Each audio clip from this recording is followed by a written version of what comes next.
everybody, Son Goshoku live here for my review of Night 2 of WWE SummerSlam 2026.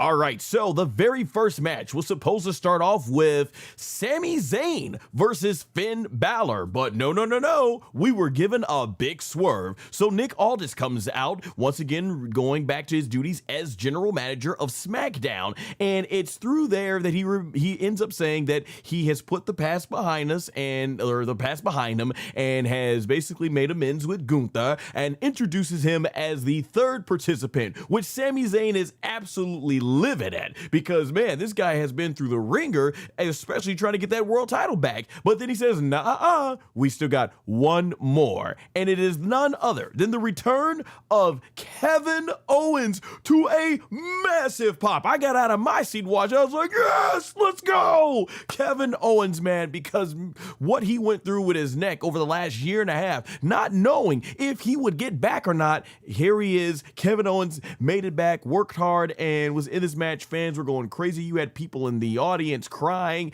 It was great to see. A huge moment. And so this match ended up becoming a fatal four-way, which, I mean, Finn Bálor versus Sami Zayn, you knew that was going to be an awesome match. But you put Kevin Owens and Gunther in the mix, man, you are going to get some great in-ring action, and great in-ring action did we get. So Kevin Owens versus Finn Bálor versus Sami Zayn versus the Ring General Gunther. So the match was very much off to a hot start. Kevin Owens was flying everywhere with punches, taking out Gunther, taking out Finn Bálor. Sami Zayn was shocked. He was looking, my man was up here, Sami Zayn, looking like he saw a ghost the whole time during the whole entrance, while everybody's going like, yay, oh my gosh, I can't believe it, Kevin Owens is back. Sami was like, y'all know, if you're a big Dragon Ball fan, it's not uncommon in the world of Dragon Ball or anime to see big giant reactions like,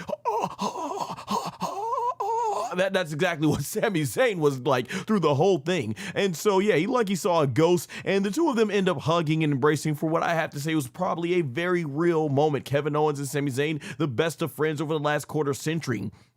And then from there, after the embrace, they just start punching each other and everything. The match was filled with a lot of great offense, with Bálor doing some of big spots everywhere. Gunther kept really applying his sleeper a lot throughout the moments in the match. He would keep working as like a great interception. So like he gets his, like when Sami Zayn would get up to go ahead and do like the haluva kick, you would end up seeing Gunther go in the middle, and he just go ahead and lock that sleeper hold on and everything and stuff. So it was really great how they utilized that. There's a point in the match where Kevin Owens, he does the same, the senton bomb, I can't even remember, my mouth is all bearing, but he does the Jeff Hardy thing, swanton bomb and everything to Sami Zayn in his knees. Basically, he gets the back of his knees, but he ends up selling his neck, and they're playing up the fact that Kevin Owens' neck, he's fresh off of coming back from neck surgery and everything, and so that's going to really be targeting. And it is from there, we get towards like the end of the match, and Kevin Owens, he just starts going crazy, just laying everybody out in the match with the Stone Cold Stunner. And I should say that this is the Stone Cold endorsed Stunner, as long as he wins the match with it. That's what Stone Cold was saying. He's like, all right, son, you go ahead and do that Stone Cold Stunner, but you better make sure you win that damn match. 1, 2, 3. And Kevin Owens, he wins it when he usually uses it. So yeah, which good, it protects the Stunner. If you're gonna use a Stunner, show why it was one of the most devastating finishers in WWE history. What Stone Cold used to say, I'll drop you on that stack of dimes you call a neck. What?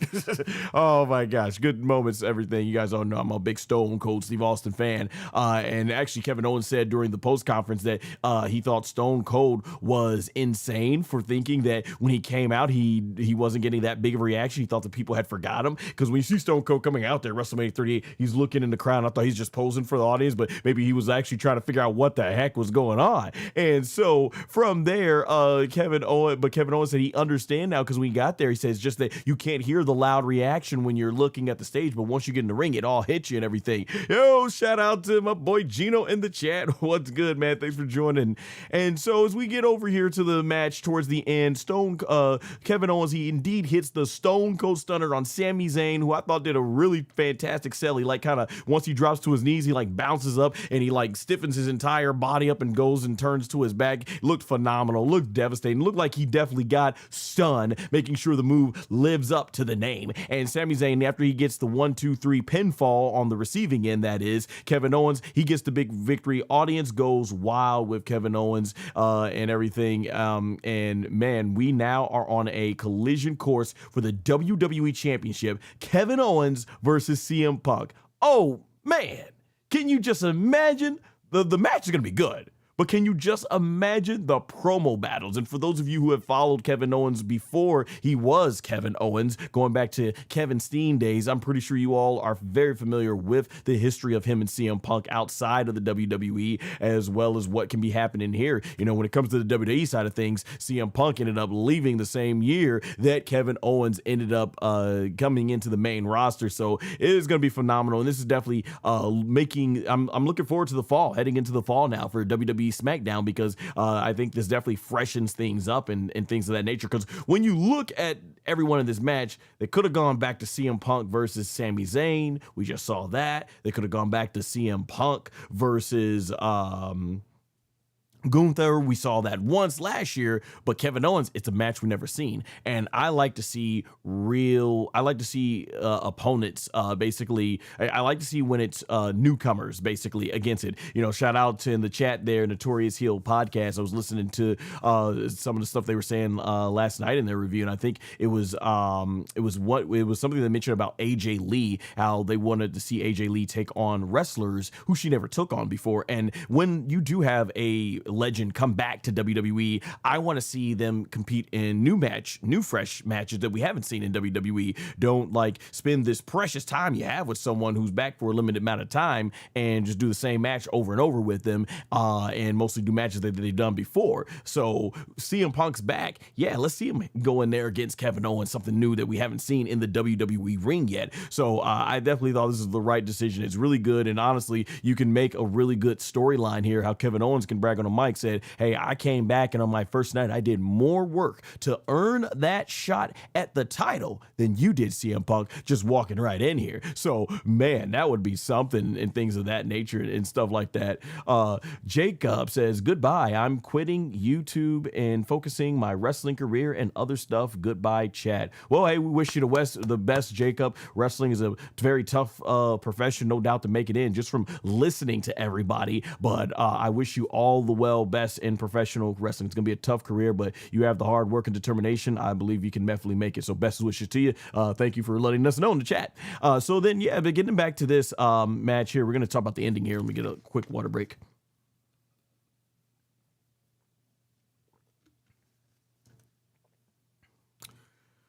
All right, so at the post show, Kevin Owens, he did a lot talking about how he never knew if he was going to come back or not. And it was hard. Big E was a big help to him, his friends, his family. He gave a shout out to a lot of the people that worked with him, from trainers who was doing all the therapy with him, the physical therapy to get him back right. The surgeons and his assistant, the surgeon and his assistant. So really good things. And this is really cool right here.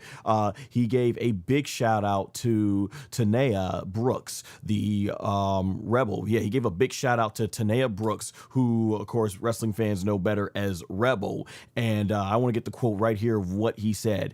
There's somebody called Tanea Brooks who's known to wrestling fans as Rebel. She has not wrestled here, but some things are bigger than wrestling. She's currently battling ALS, and the way she's doing it is so incredible. I look at her and what she was going through and the way she powered through it, and it was truly inspirational. Man, that hit emotionally hard, because it was really cool for Kevin Owens to give that shout out to Rebel, because yeah, it is terrible what Rebel is going through. But through it all, and I've been seeing her videos building awareness of ALS, and to see that despite her body breaking down on her, it's still all there. She said in one of her videos, it's still her. It's still her inside there. Still the same brain, still the same personality. And hearing her laugh and still show that type of courage and strength, and still try to bring awareness through what she's going through, it is truly inspirational. And I really think it's cool that Kevin Owens went out of his way to give her a shout out there on WWE programming, because, like you said, there are some things that are better than that are more important than pro wrestling, and that's definitely one of them. This is truly, it's not a wrestling thing, it's not an AEW thing, it's not a WWE thing.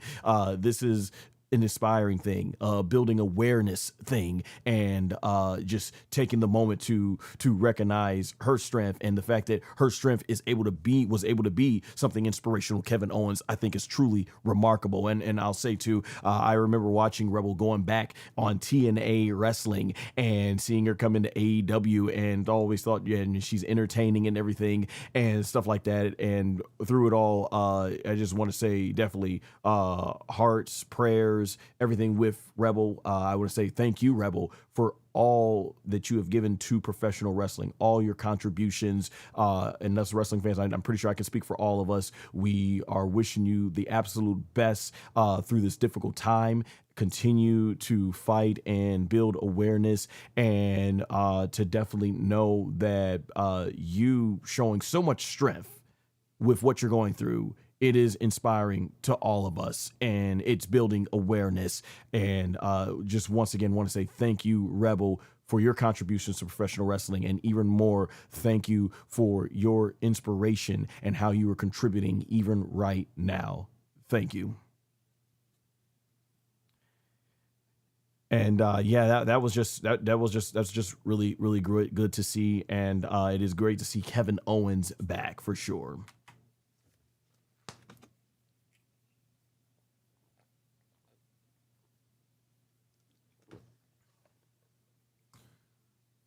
All right, so in the chat we got double E 9736 says Owens versus Punk versus Zayn in a triple threat for the title would be ROH historian's dream in a WWE ring. He's an old school fan right there. You can tell. Yeah, I'm definitely pretty sure we're gonna see this. And I don't think we're seeing the last of Sami Zayn. So for sure, yeah. In the title picture and things of that nature. All right, so the next match was for the WWE United States Championship. Baron Corbin versus Trick Williams with Little Yachty. All right, so Baron Corbin comes out, but I wish he was still using, was it the, what was the song that he had with Jim Johnson? I think, was his song also called The End of Days? I forget. If not, I know that's the name of his finisher move, but yeah, I wish he still had that theme song. That was Jim Johnson's last song with WWE. But yeah, it's been cool to see Baron Corbin come back and everything. And Little Yachty is introduced as the self-proclaimed greatest man to ever breathe. And I believe that's what Alicia Taylor said. I'm like, okay, well, you know, you gotta have confidence in yourself, that's for sure. He definitely thinks highly of himself and stuff. But yeah, I have loved the Little Yachty and Trick Williams pairing and everything and stuff like that. All right, so Baron Corbin and Trick Williams, they trade blows a lot. Eventually outside the ring, Baron Corbin, he gets into it with Little Yachty and pushes him into the barricade, only for Little Yachty to go ahead and bring out a metal pipe. Corbin backs off and gets in the ring. As wisely pointed out by Wade Barrett on commentary, Corbin doesn't want to risk a disqualification victory, meaning he wouldn't get the title. But when the referee's not looking, Little Yachty actually hits Baron Corbin in the back with the metal pole or pipe, and the referee didn't get to see it. I'm pretty sure he heard it, but he didn't get to see it. So I guess he just wants to, you know, basically put it in a place where, you know, he's gonna be lenient because he knows the championship's on the line. But towards the end of the match, Little Yachty tries to get involved because Baron Corbin grabs the United States title and tries to use it while the referee is distracted with Trick Williams. So Little Yachty stops Baron Corbin, and in the process, Trick Williams runs towards the ring apron to try and push off Baron Corbin. Corbin is able to escape, and Yachty ends up accidentally going through the table to the outside, while Baron Corbin and the referee are distracted by little Yachty's well-being. Like, is he okay? Is he going to be all right? Both of them are looking off. Baron Corbin, he takes this opportunity. He grabs up the Fur United States Championship title, which that's definitely something. I thought it was funny and everything, but I didn't ever get too bent out of shape. I know some wrestling fans probably don't like it because it goes against tradition, but hey, I actually did dug the United States and WWE Championship designs John Cena made back in the day, so the fur coat didn't bother me. It's something that makes Trick Williams stand out, and I think it fits his character perfectly. But yeah, in the meantime, with the Fur United States Championship, Baron Corbin, he whacks it across the face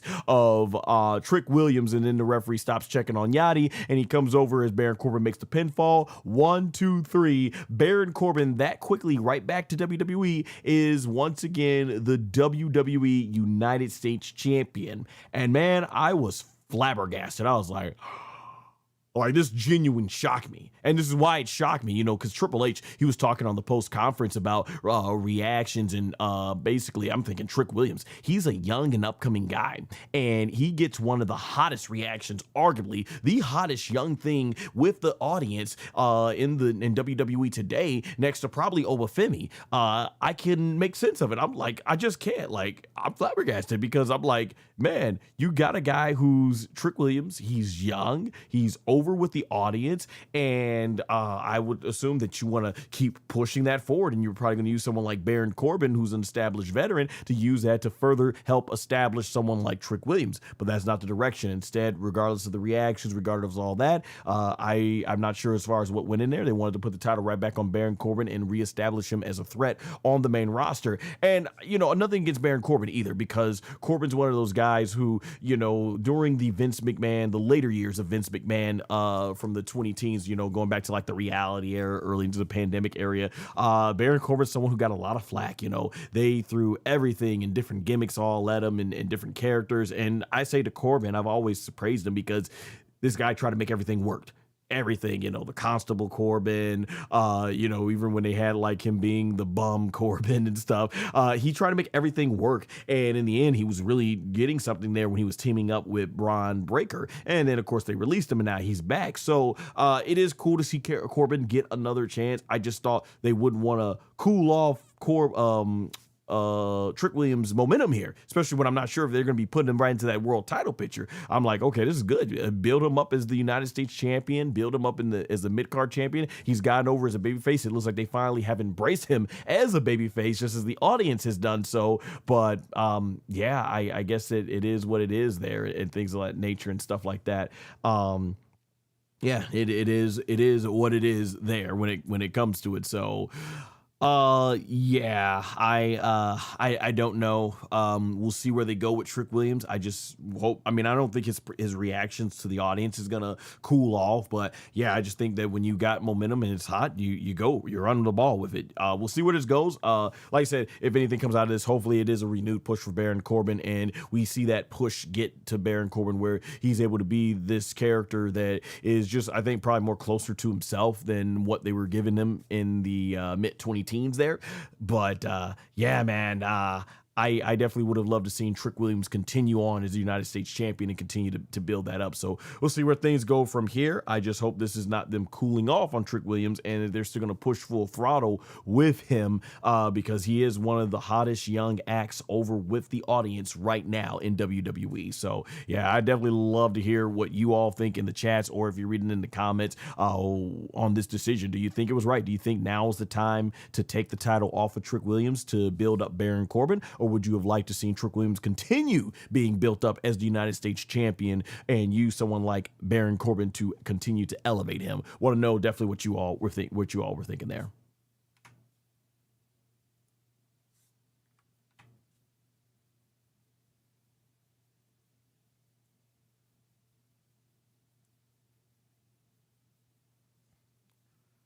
All right, let's see what we got here. Our next match here, we've got, oh, I missed my place here. Okay, the women's 5 women. All right, here we go.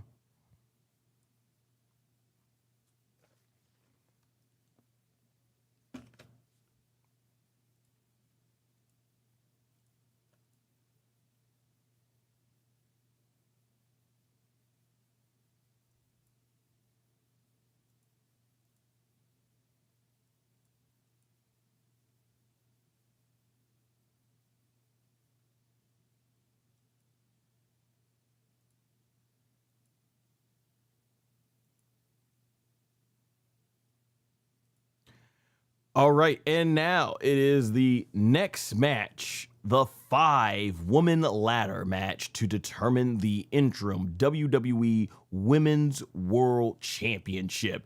Lash Legend versus Charlotte Flair versus Tiffany Stratton versus Jade Cargill versus Chelsea Green. All right, so basically for this match, I did have, to be upfront with you guys, I did have some unforeseen issues that came up during this match. So I was kind of trying to balance, keeping my eye on the match and trying to take notes, and then also dealing with some issues that's going on, but everything ended up being okay. But based on what I did see of this match, I can definitely say it looked like it was straight fire. A lot of cool ladder spots. I really did like the part where Tiffany Stratton got powered bomb onto the ladder by Lash Legend, because Lash Legend was definitely looking like an absolute beast in this match. And shout out to, we had a lot of I think it was Prince, a lot of Prince tributes going on with Tiffany Stratton. Almost got it mixed up there because I wanted to say Tiffany, but then I want to say Prince, and it kind of almost came about sounding like Trish, right? So yeah, a lot of Prince, being that they were in Minnesota, a lot of Prince tributes, with Tiffany Stratton wearing white and purple, Jade Cargill was wearing white and purple, even the baddies, B-Fab and Mia Yim came out wearing purple and white. By the way, if you haven't been to the airport over in Minnesota, there's a whole dedicated what am I saying? Trent, man. I really want to say Tiffany Stratton and Prince, and I keep fusing it like that.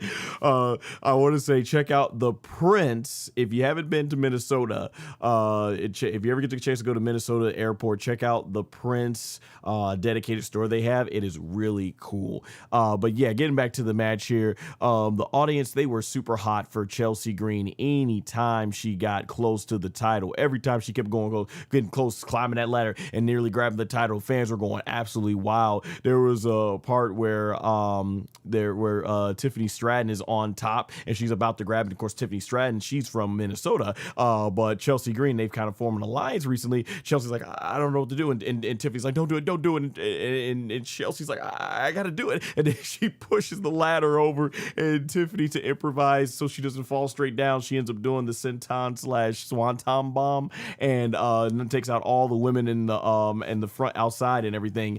And as the match was going on, towards the end, it was really coming down to Jade Cargill and Charlotte Flair, and I figured they probably weren't gonna win this match, because I was figuring they would cancel each other out, since their feud was originally supposed to be a non-title match at SummerSlam, but of course with Rhea Ripley's injury, they had to improvise. And so Chelsea, her legs is actually all caught up and she's like hanging upside down. So once Jade Cargill and Charlotte Flair cancel each other out, take each other out, they fall from the ladder.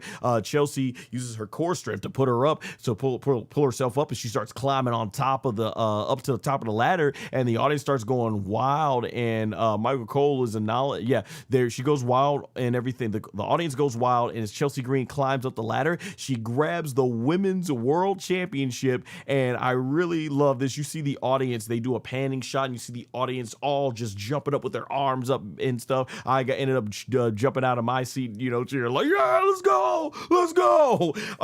And what it reminded me of, going back to SummerSlam 1998, there's a great shot when Triple H grabbed the Intercontinental Championship from the ladder after Chyna gives The Rock the low blow and causes him to go down, and Triple H is just holding the title. You just see all of the Madison Square Garden audience behind him all just rise up out of their seats cheering and everything, super happy. That's kind of what it reminded me, seeing that wonderful shot of that. And Michael Cole is very happy about this. He acknowledged her as a world champion.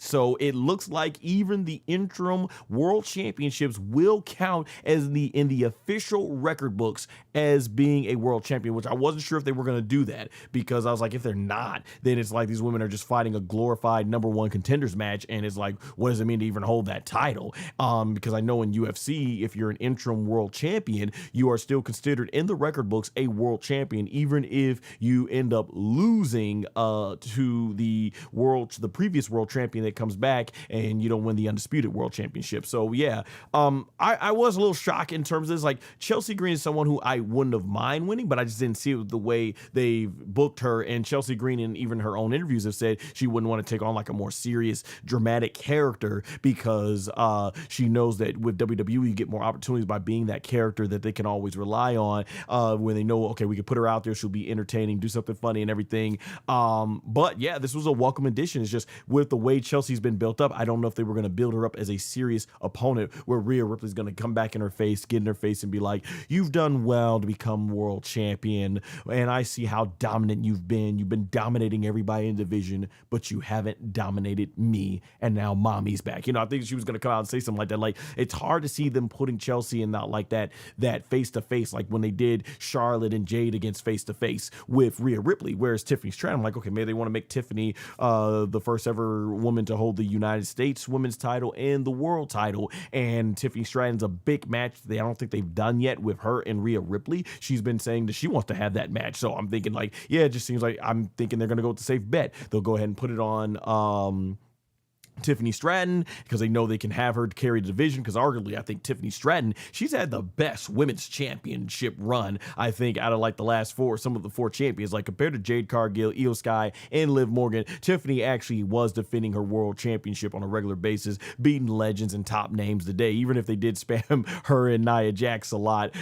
for during that title reign. And so yeah, they went with Chelsea Green, and I'm glad for it because and I told my friends in our chat, I said, I'm so happy for Chelsea Green. She has worked so hard to get here. Freaking awesome, because she goes back. You know, and I'm like, even if she only has it for a short period of time like Sami Zayn and just going to drop it to Rhea Ripley as in the Undisputed Championship match right away, they can never take this away from her. Chelsea Green will forever go down in WWE history as a women's world champion, and it is so well earned. And I mean, I go back, Chelsea Green, I remember I first saw her when she did that storyline in 2014, about 11 years ago, where she was the therapist for Daniel Bryan, and she was sort of the mistress therapist, and the idea was to try and accuse her as Daniel Bryan, as the one Daniel Bryan was cheating with on Brie Bella. And of course it all turned out to be a lie from the Authority and everything like that, and she ended up getting beaten up by Brie Bella, which is something they can definitely play up on if they ever want to go that route now that Brie Bella's back. Hopefully she gets well soon. But yeah, to go from that, the going on Tough Enough, I remember, and she getting cut, and she has so much passion for the business, and she went into TNA, and you know, on the independent scene, TNA, she really made a name for herself, came back to WWE, got released by WWE, kept getting injured, and she said even now she was supposed to have a lot of her girlfriends from Canada come on up, but then Canada, something happened with the airport where they stopped traveling from the Canada border into the US border, and she's like, man, something can't go right. And she even dedicated this win to Michael Hayes, and I can imagine on the WWE Unreal show they might come out. It's gonna be interesting to see what Michael Hayes says. Is it gonna be a thing where he'll basically be like, you know, I was wrong, Chelsea Green proved me wrong, and I'm gonna stand here completely wrong? Or will it be a thing where he's gonna be like, you know, see, we got him, we got the fans, you gotta always let them know they're not in control. You gotta look, because I think that's what he said about Roman Reigns winning the 2015 Royal Rumble on one of these WWE documentaries or DVD releases and stuff. Like, was this all part of the plan? And the thing about Unreal, I shout out to Geekdom 101, who also runs his channel, The World of Geekdom. He says the thing about Unreal, and I believe him on it, I'm with him 100% on it, they tell you what they want you to know. It's hard to tell what are they trying to do. Are there certain parts that are part of their own story narrative, or are we seeing the legit thing? Who knows?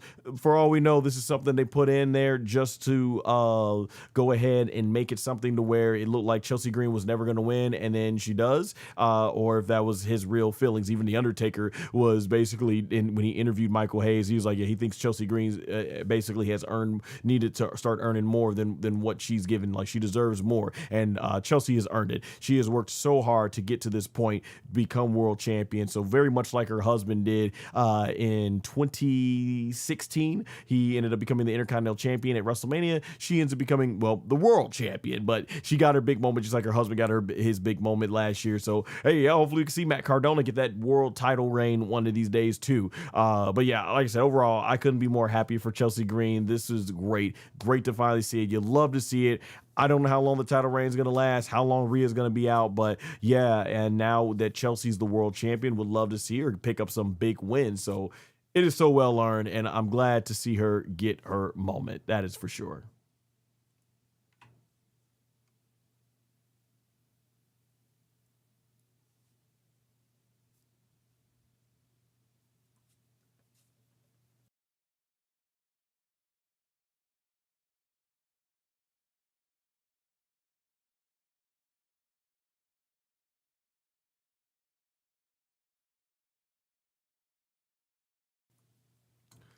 All right, we come to our next match, which I know a lot of wrestling fans would say is probably right out of the Vince Russo playbook, bro.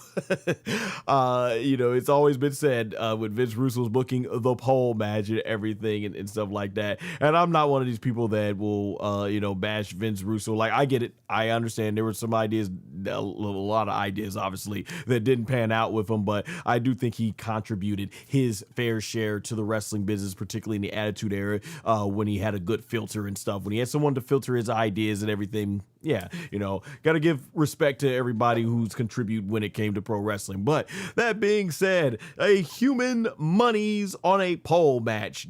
Dominik Mysterio versus the undefeated Danhausen. I think WWE has done an incredible job with Danhausen.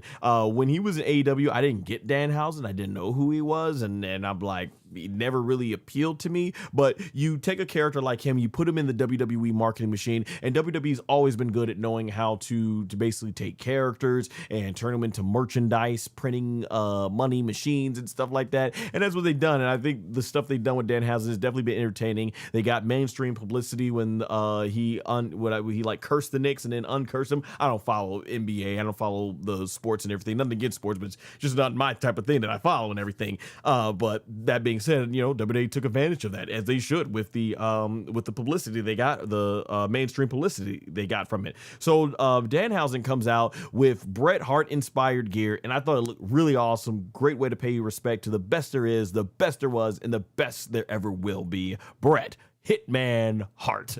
But the match starts off with pretty standard back and forth action. There's a hilarious part on commentary where Michael Cole mentions this will be a spectacle and Human Monies, and in which case Wade Barrett responds, Human Monies? He's like, what other money is there other than human money? So I thought that was a pretty funny line. It doesn't take too long for shenanigans to get started in this match. JD McDonough comes out and basically ends up coming out to interfere, and JD McDonough, he ends up attacking. He ends up getting attacked by the mini Danhausens, and he just starts choke slamming them. And these are some massive choke slams. I mean, JD McDonough is not the biggest guy on the roster, but when you're putting him up against little people here, and he's picking them up with one arm and choke slamming them like he's the Big Show, choke slamming cruiserweights, it looked devastating, right? But yeah, they started fighting back and doing some impressive moves, because I think one of them is the former El Torito, right? And so he starts doing some Hurricane Ranas and high flying maneuvers, and he does like a jumping torpedo spin and in the ring, and even does a tornado DDT. And at one point he does a suicide dive into like a senton bomb, and it basically looks like he bounces right off of Dominik Mysterio's shoulders, and his head even goes in a barricade as Dominik still catches him, but they go on the ground. Just wow, yeah, it looked pretty crazy. From here though, Joe Hendry eventually comes out to take out JD McDonough as he smashes the guitar over JD McDonough's back, Jeff Jarrett style, and Wade Barrett makes a joke on commentary that no one should ever smash guitars like that. They're very valuable items. So towards the end of the match, Dominik Mysterio almost has a bag full of human monies, but then an explosion happens out of nowhere because Dominik Mysterio has been cursed by Danhausen, and from there Dominik Mysterio falls to the outside of the ring, and Danhausen grabs the human monies and wins. And after this is pretty insane right here. I thought this was probably one of the funniest things in terms of this whole ordeal. Danhausen pretty much decides to take the Human Monies and starts flinging them into the audience at the front row. And I'm like, these people paid so much money for the. Did you guys see the ticket prices for them? I'm like, I'm pretty sure these people got money. I'm pretty sure, even if they didn't pay for it, I'm pretty sure someone who ever gifted them got money. So one way or another, whether they know someone who got money or they got money themselves, somewhere connected to them, they got money for those front rows. So maybe it's their way of saying, okay, we're going to give you some of that money back, throwing it back to the front row. I was thinking that if you're going to give that money out, start going all the way to the top of the edges, because even those people up in the, as they call them, the nosebleeds, they paid some good money to come to the show. So yeah, even I think gives it to Nick Khan's son, and I'm like, oh, we know Nick Khan got money for sure. So yeah, I and then you've got Michael Cole, you've got Wade Barrett. They're begging for some of the money, and as it turns out, it's basically fake money with Danhausen's face on them and everything. But yeah, I just thought that was kind of funny when you know how much them tickets cost and all that stuff and everything. But overall, I thought the match was entertaining. I was somewhat sports entertained by it, but I thought it was better. I actually thought it was better than, and this is a little spoiler for my ranking match, I kind of thought it was a little bit more, it was more entertaining than the 6-women tag match from yesterday. It did entertain me more, so I'll talk more in depth about that why when it comes to the ranking that I'll be doing tomorrow or Tuesday when I rank the matches and stuff like that. But yeah, overall, I thought it was a fun match. I'm not going to rank this match high, but yeah, I thought it was entertaining for what it was. You knew it was going to be a comedy match, and that's what you got out of there and stuff. So I mean, if you were expecting anything other than if you were expecting something like this is going to be a classic technical wrestling brawl, then I don't know what you were expecting, because what in the storyline and the way this whole storyline has been brought about, what made you think it would be elsewise? So it was entertaining for what it was.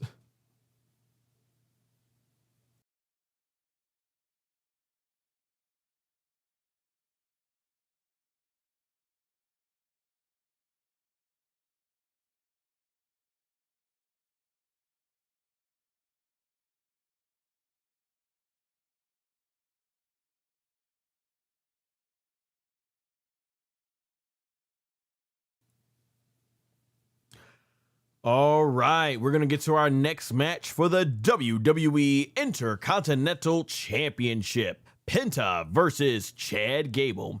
All right, you got a lot of, see, now if you want a great technical wrestling match and you were expecting that Human Monies match, you weren't going to get it, but you got it here. And if you expected the opposite, this is going to be a comedy match, and I don't know what you were watching and everything. I mean, everybody interprets professional wrestling different, but yeah.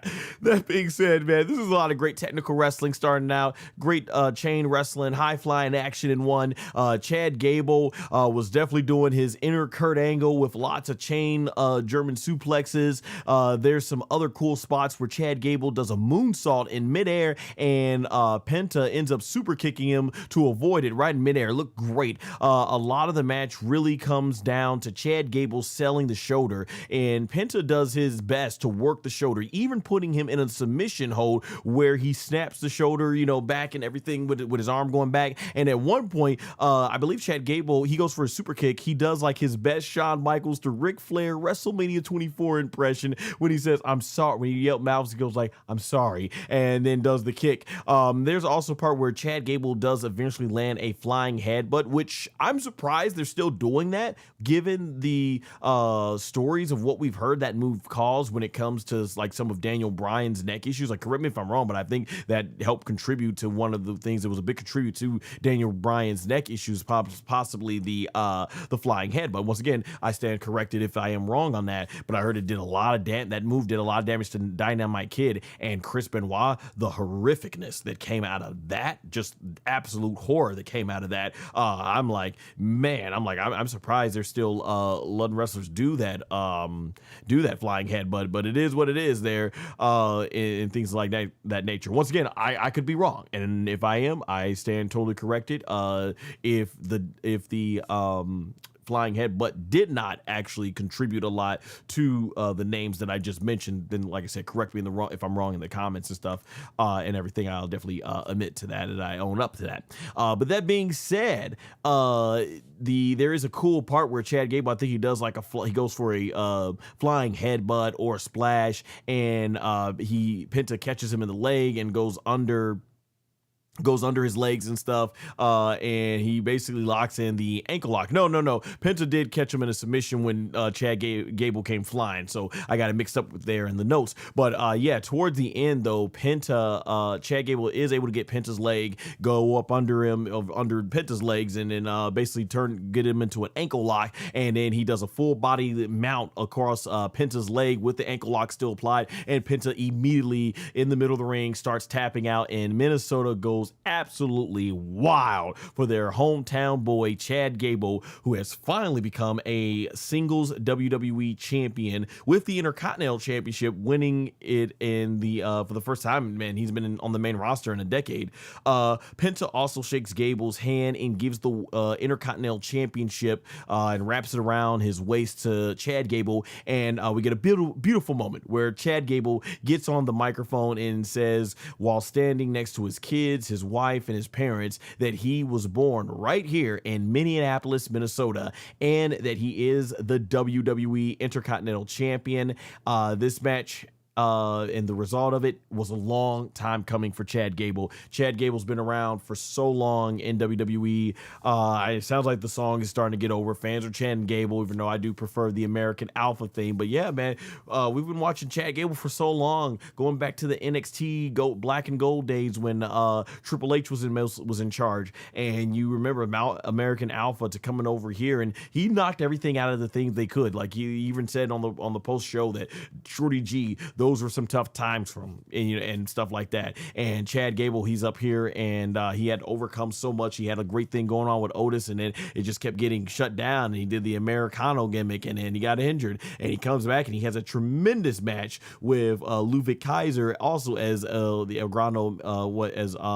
Grande Americano. And that match was phenomenal, absolutely phenomenal with AAA and stuff. Undertaker, man, the stuff that Undertaker and his creative team are booking, man, good stuff there. And yeah, I'm glad that Chad Gable is getting a renewed push, as he should. He has earned it. This one is well earned, and I just hope that he gets a strong Intercontinental Championship, and hopefully Chad Gable is able to show that, hey, he is, to the higher ups there in WWE and the creative team, that hey, he is worthy of being the world champion. And hopefully they give him a run with it one of these days and stuff. They might give him a run like Sami, just say, hey, here, you got the world title, and then we gotta get right back to the big stars, and stuff like that. But yeah, it was well earned. This is a great moment to see Chad Gable get in front of his hometown and celebrate with his whole family there.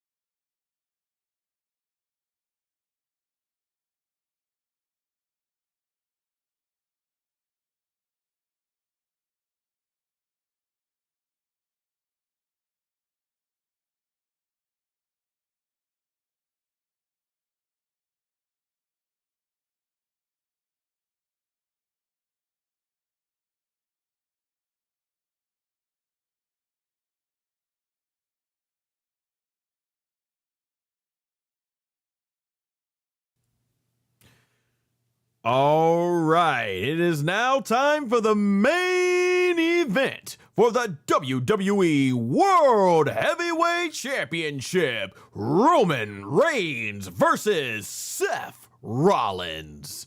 So Roman Reigns and Seth Rollins, they get a very nice video package that showcases their 14-year history. Seth Rollins comes out. I'm not sure what he was referencing to, but it kind of reminded me of Buzz Lightyear's colors. So I don't know if it was a tribute, given that Toy Story 5 came out or something and things. So I could probably be off. I'm not sure. If not, the reference went way over my head and everything like that. But yeah, shout out, by the way, Toy Story 5 I thought was phenomenal and everything like that. But that's a whole nother story for another time. That being said, Roman Reigns, he comes out not with a Street Fighter theme entrance, because I know he's playing Akuma in the Street Fighter movie, so I'm thinking, oh, they gave Cody Rhodes a Street Fighter theme entrance. Maybe they'll give it to Roman, but no, Roman just comes out when his entrance is already good enough as it is.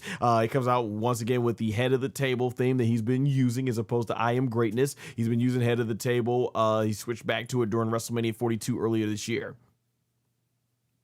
All right, so the very start of this match, it's pretty much all Seth Rollins. Roman Reigns and Seth do a big tie-up, and Roman gets a couple of good shots in with some shoulder tackles, overpowering Rollins. But Rollins mostly just keeps outmatching Roman at everything. Every counter, he even gets him out of the ring and keeps hitting him with the suicide dive after suicide dive. And the commentary is huge to make out how Seth Rollins is constantly staying one step ahead of Roman Reigns. So from there, Seth Rollins, he takes the announce table apart and eventually goes to another dive against Roman, but Roman is able to nail the Superman punch and hit the drive-by dropkick to Seth to finally start getting the match back in his favor. The commentators also mentioned that the referee is going to give a lot of leeway when it comes to this world title match. The battle then spills into the crowd, some typical Attitude Era brawling in the audience we get.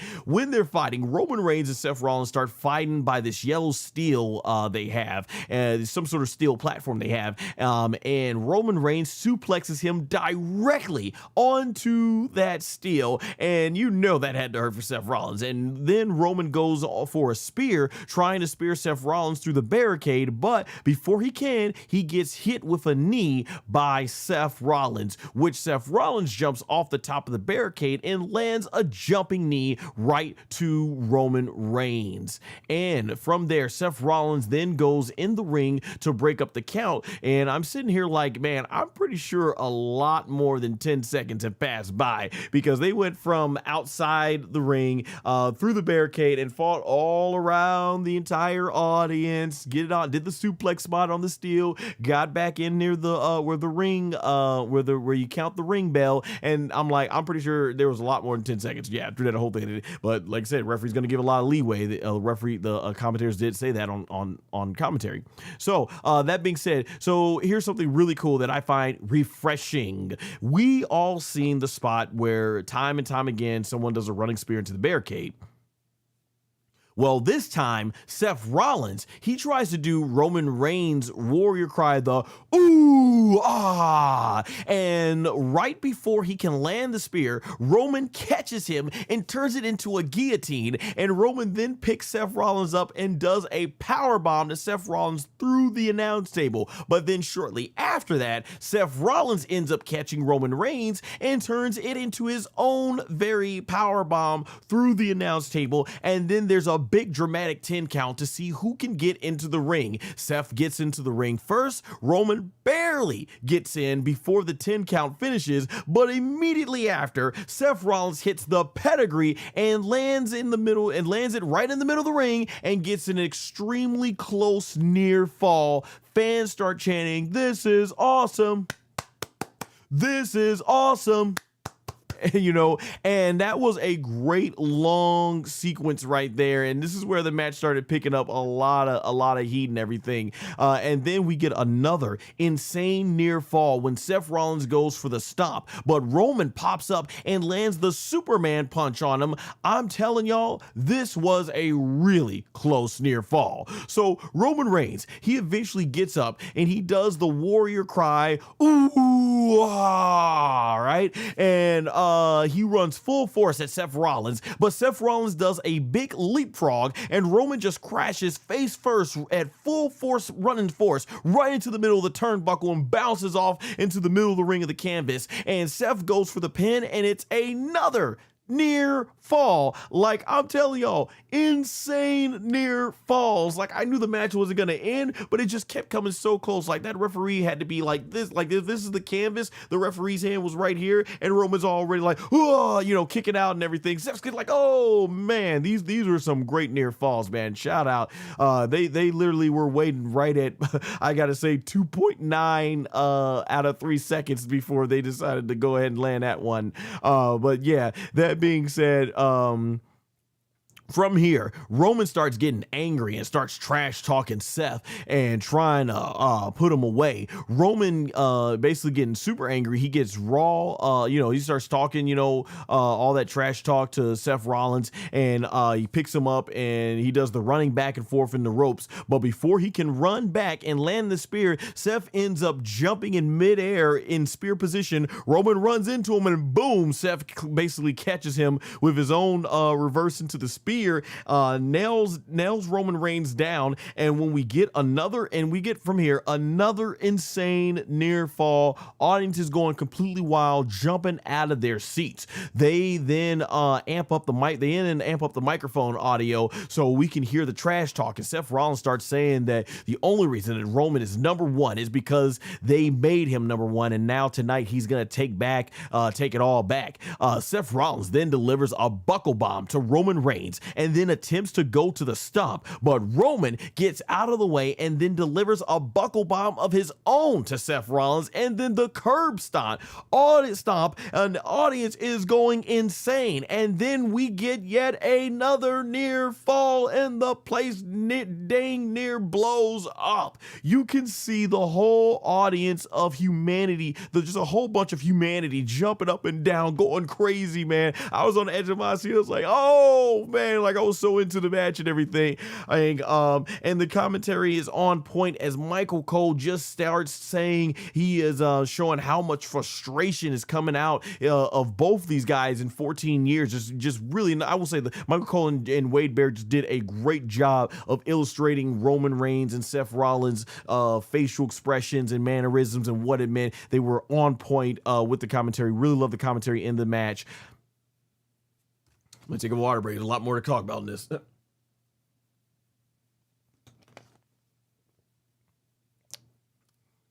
All right, so Roman Reigns. All right, let's go ahead and start this over again. All right.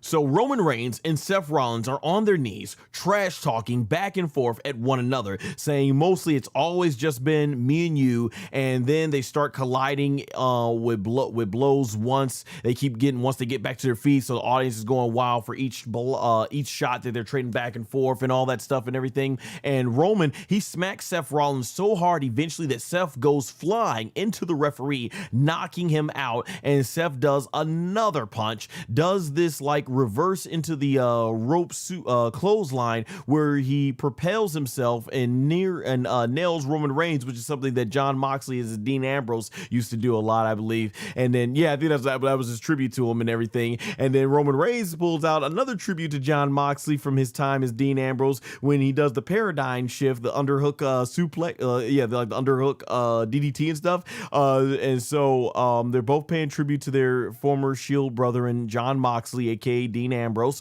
and from that time in the Shield. So it was really good how they ended up paying tribute to him, and especially since he's in AEW and things like that.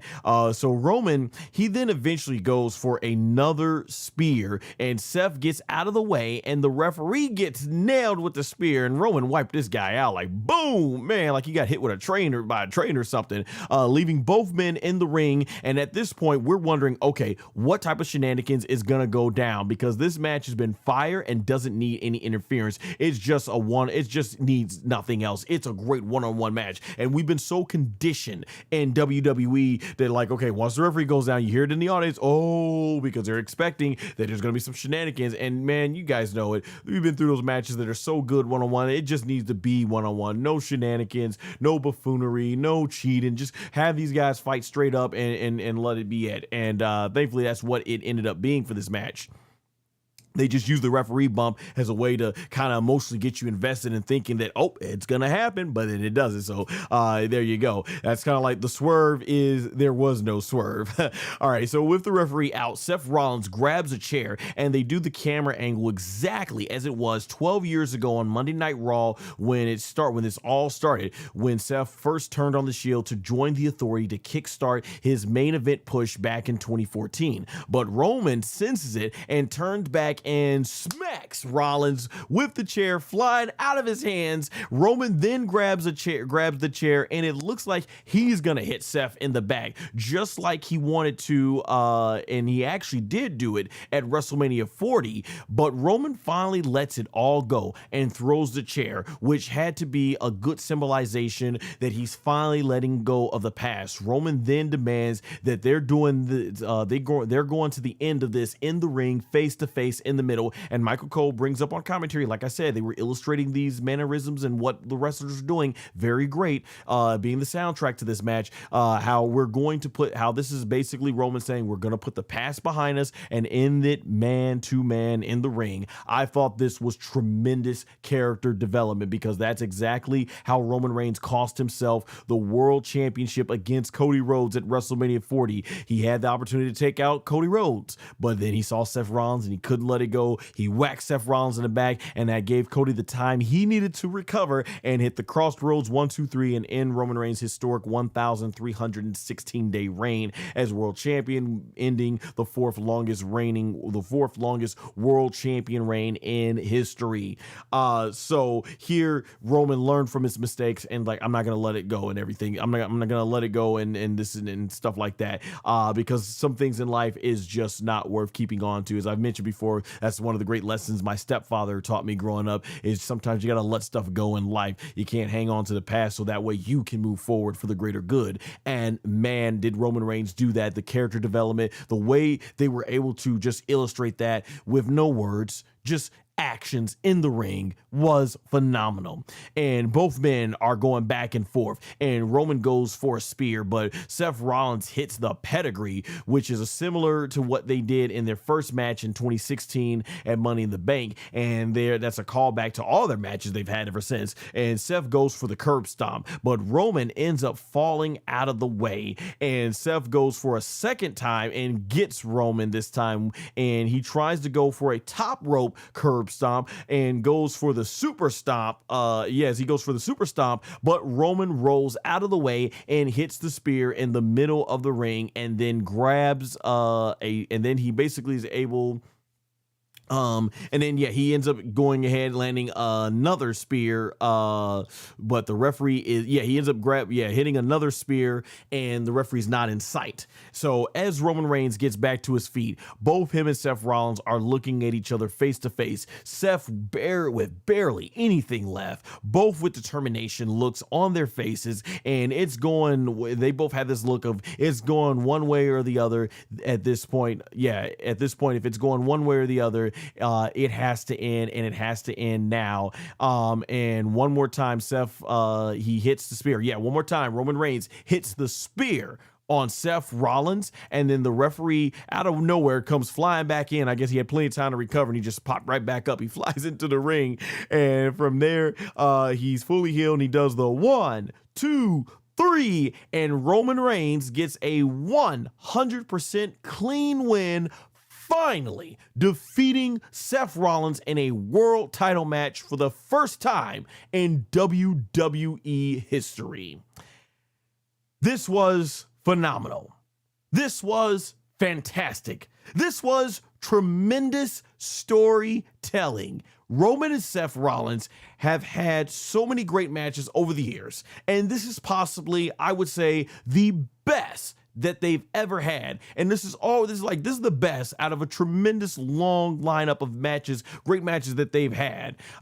They truly topped it. And if this is the end of the feud, this was a tremendous way for it to end. And the way it all ends up tying into Roman Reigns' character development of finally letting the past go was the cherry on top. This was truly, to me, great long-term. What the heck happened here?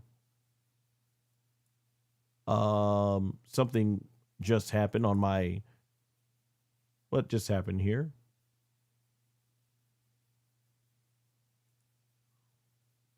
Okay, I think my OBS just stopped recording on me in the middle of here. Alrighty, some technical difficulties. Let me make sure we're still live.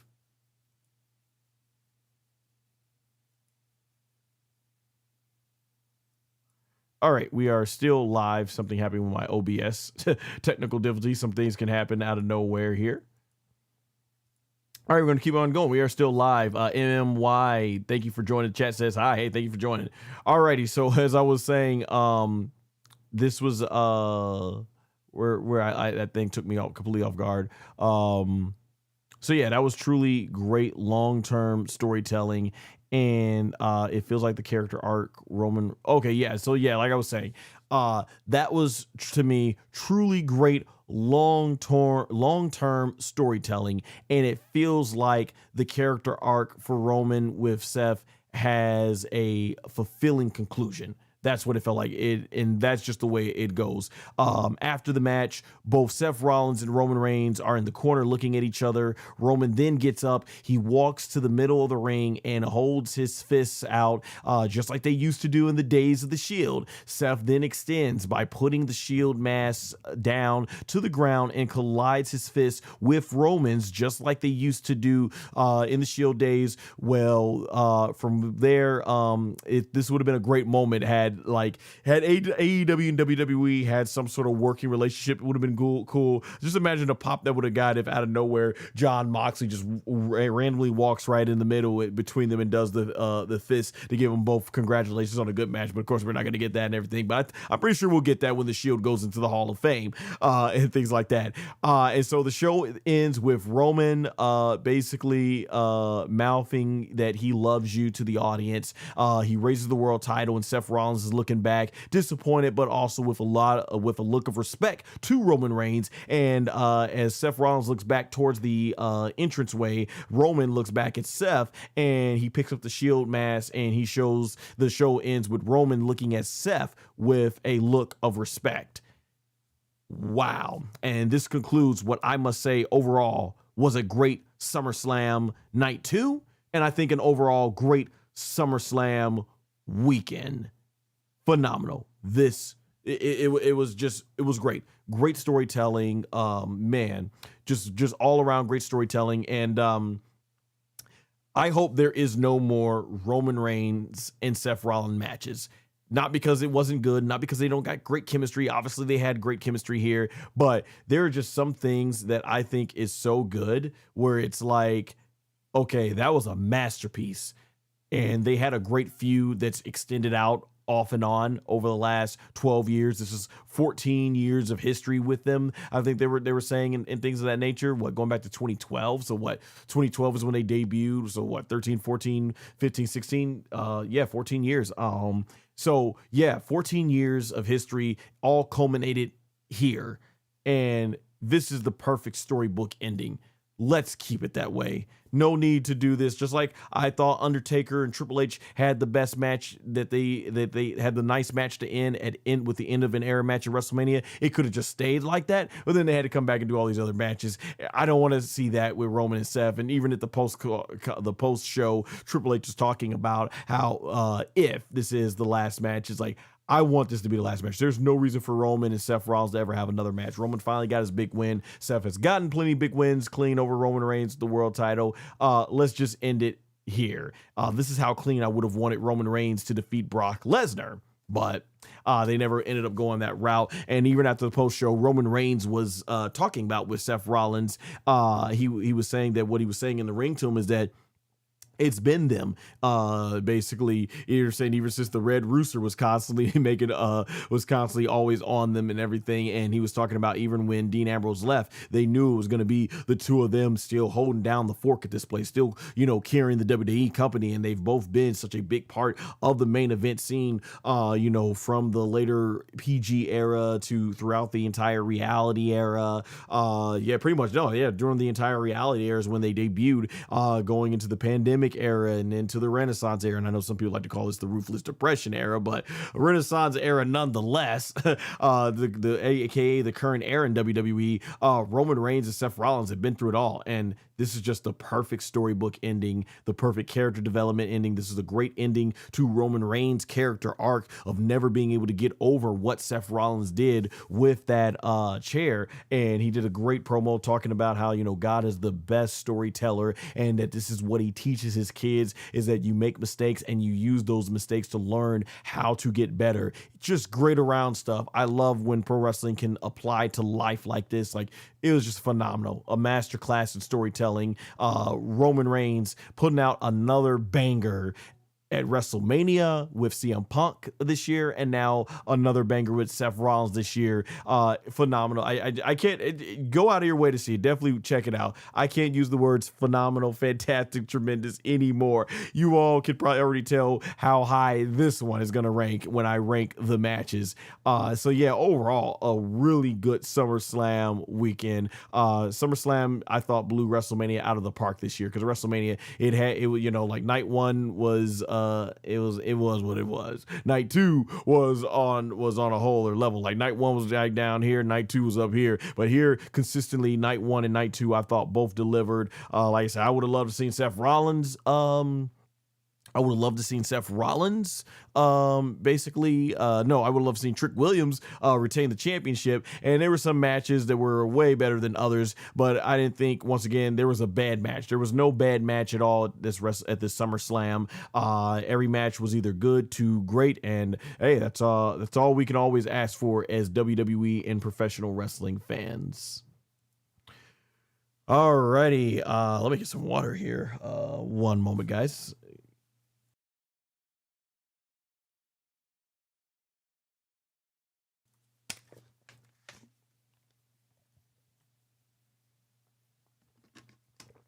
All right. Yeah, my voice was starting to lose it right there.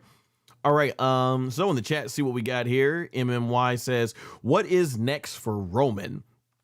Honestly, yeah, coming out of this, I think what's next for Roman, and what probably definitely should be next, is a new wave of challengers. You have a lot of new talents coming up with Trick Williams, Oba Femi. I think eventually Roman Reigns is going to lose or put over Oba Femi and endorse him as the next big guy in the next face of WWE. The person, I think there should be multiple guys, multiple girls. You don't want to have that one person just to be that one person you rely on as the top guy. You want to have multiple guys, multiple girls, multiple top stars in WWE. And that's what I would love to see they do with Oba Femi and hey, Trick Williams, and put some more up there. But yeah, I imagine, Roman next is gonna, hopefully get some new challengers, not take on people that we haven't seen him wrestle against. Also too, I've heard the Rock movie schedule look like it's cleared, so maybe we'll finally get the Rock and Roman Reigns long-awaited match at WrestleMania 43 when they have that in Saudi Arabia. So we'll have to see how that all goes there and everything like that. But thank you for your question though in the chat. Really appreciate that.